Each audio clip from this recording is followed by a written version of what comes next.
د ایران د بهرنیو چارو وزیر جواد ظریف د جمعې په ورځ په بیجینګ کې خپل چینایي سیال وانګ ډي سره ملاقات کړی دی. د ایران او د چین د بهرنیو چارو وزیرانو په داسې حال کې ملاقات کړي چې د دواړو هیوادونو سره د امریکا اړیکې ترنګلې دي. د دواړو هیوادونو د بهرنیو چارو وزیرانو په تجارتي او سیمه ییزو چارو خبرې وکړي.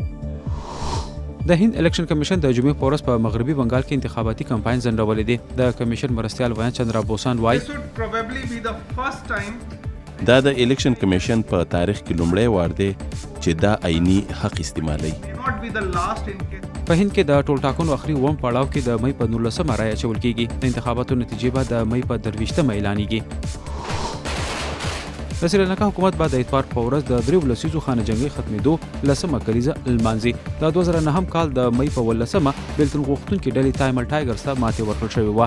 د مې په 19مه د سریلانکا ولسمشر پارلیمان ته په خپله وینا کې تایمل ټایګرز ته د شکست ورکولو اعلان کړی و. د هندي سینما مشهور اداکار سلمان خان نوی فلم بهارت به د وړوکي اختر په ورځ نمایش لپاره وړاندې کیږي.